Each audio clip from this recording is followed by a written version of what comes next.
I will talk about HTML object-based bot building here. There are 5 different ways to drive ARGOS low-code automation. First way is API-driven automation, and second way is the object-driven automation. This includes HTML object and window objects. And the third way, property-driven automation. Example would be file name, folder name, app name driven automation. And the fourth way is a keystroke-driven automation, usually using the shortcut keys. Finally, the fifth way is screen image-driven automation using screen image processing. Now, in this video, I will talk about object-driven, focusing on HTML. Now, come to Stew. This is the Stew screen, and when you try to build HTML object-driven automation, the first action you want to bring in is HTML action, like this. Bring it like that. This actually does not work because, as you can see over here, it says please use the open browser action to start your browser. So you have to start your browser with open browser like this. Now the reason for that is the underlying technology we use for HTML object-based bot building is Selenium. Selenium has to be running together with the browser. So by opening up a browser with open browser, we start Selenium.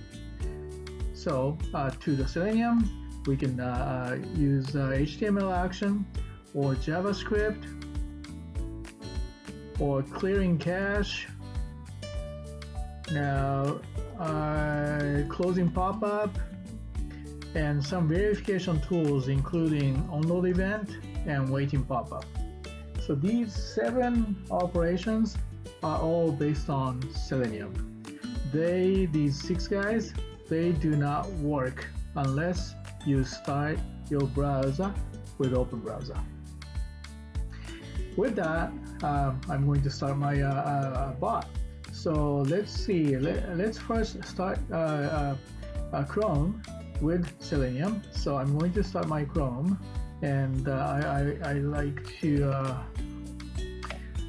first come to my website here, and then I'm going to just copy the URL and give to open browser URL.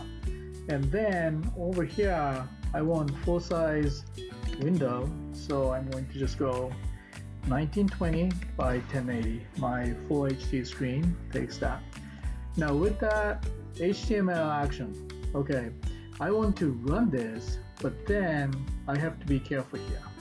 Now, for Selenium to start and Chrome to start, it's going to take some time. So usually after open browser, after any screen change on the browser, I bring in onload event. So this is my verification tool. And I'll try to give like 5 seconds as default to make sure the components are loaded locally, right? So that's an onload event I would like to use. And then HTML action, okay. To use this, I just need to come to browser again, and let's see, I want to go to contact. I want to click on contact button. So I come here, right click, inspect, and then I click on this little icon right here, and then again click on here. So I get this line highlighted. So this is my target HTML object. In this case, actually, I like to use XPath because it's easier. So I right click and come to copy, and I do the full XPath right here. And XPath has been copied. Now with that, I come to Stew, and then choosing XPath instead of tags, and right here I go paste. Okay, and instead of a JavaScript event here on the XPath is not checking, I'm going to click. Okay, and I don't need no parameters here. So let's see if these 3 actions work. But there's one thing I would like to note. Open browser, as soon as the execution of the automation is finished, it's designed to close the browser.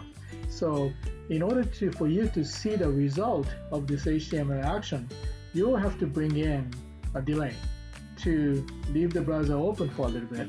So I'm going to just put like 10 seconds to leave it open. So for these 4 operations, I will just go ahead and do the test run. Now open browser actually at the beginning closes the browser, and it opens to the size I requested and you went to contact. So once the loading of and it stays open for 10 seconds before closing. So once the loading has finished, it performed this HTML action. So that's how you build HTML object-driven automation.